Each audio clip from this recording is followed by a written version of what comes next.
Dear everyone, welcome to my channel, The Ultimate Truth.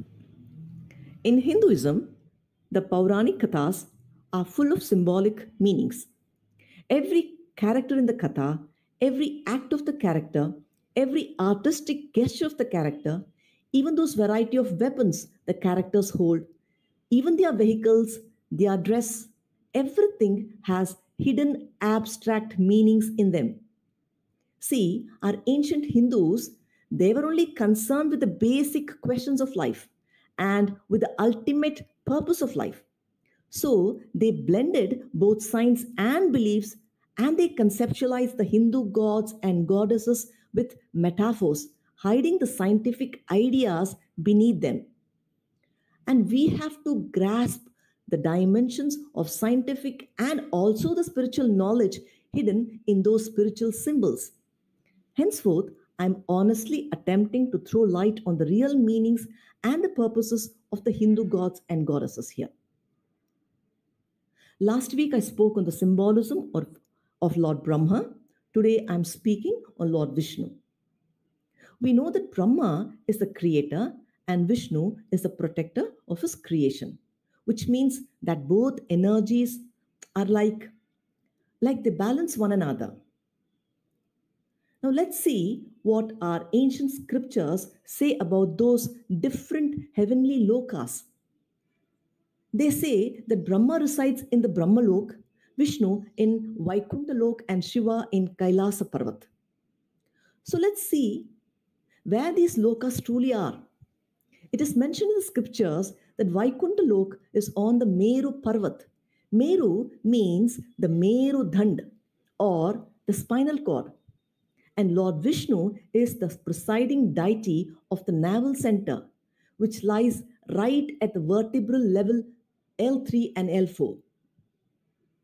Navel is the center of the universe, where from life begins. And here, Vishnu is portrayed as resting on the snake Vasuki, while Lakshmi, his wife, is seen pressing the Lord's feet. Here, the snake represents your own life energy, or also called as the Kundalini energy. This life force is dormant and it remains like a coiled serpent at the Mooladhara center. And only when one lives his life with awareness, this coiled serpent form of energy, slowly it rises through the spine higher and higher and experiencing evolved consciousness states and crossing the seven gates of centers or centers on its way.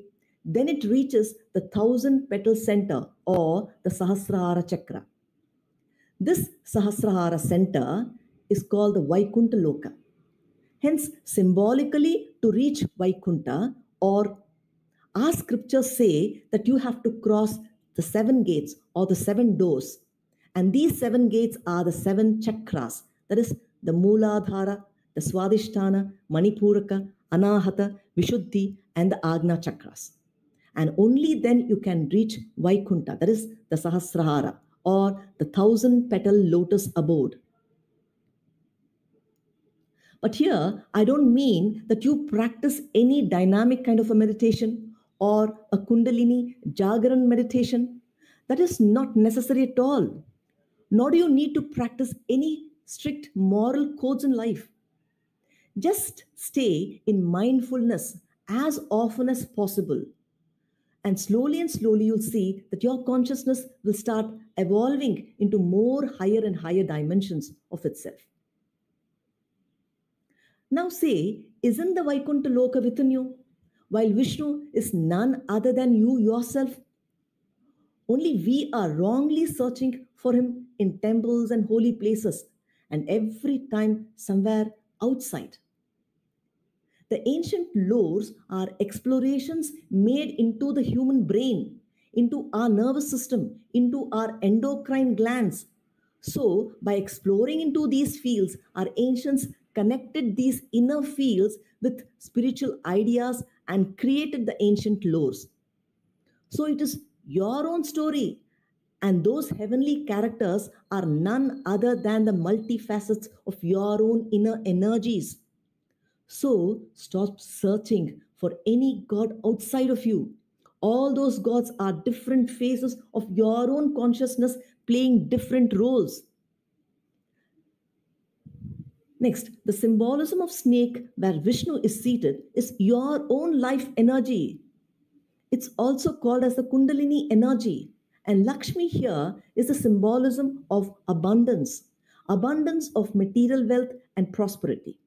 See, science has unraveled the truth that all matter is substantially only energy, which explains further that what we see as matter is only illusion or Maya. It is only energy which has manifested as the world. So, all the material world, as such, all matter is only illusion.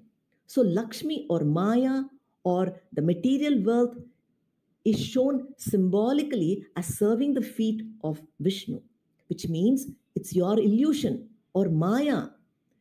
The Maya can ward off from you only when you enjoy wealth as a gift given by the Lord. See, material abundance is only a gift, it's only a prasadam, and prasadam is served always in small portions. But you are demanding a whole grocery shop. Then it becomes your greed. See, material wealth is your need, but it should not become your greed. When greed curbs you, only then it becomes difficult to free yourself from Maya. And because of the shackles of Maya, you can't understand who Vishnu truly is. Because Vishnu is absolute space, and you to become like him, you should first become space too. Now let's understand about the weapons of Lord Vishnu. See, Vishnu holds Shankha, Chakra, Gadha, and Padma or lotus in his four hands. So Shankha denotes that it is the primordial sound, and it is through this sound that creation has happened, that every animate and inanimate beings have evolved. And holding the Sudarshana Chakra, this means time. It denotes the wheel of time, that is the cycle of birth and death. And Gadha is to knock you whenever ego entangles you. See, existence uses its own methods by hitting you in the form of pains and struggles in life. It gives struggles in life and reminds you to stay aware whenever you become more egocentric. And Padma or lotus, this represents the ultimate blossoming of life. It's a life of total perfection. And this ultimate blossoming is to enter into the Vishnu Loka or the Sahasrara center. And thank you now for listening.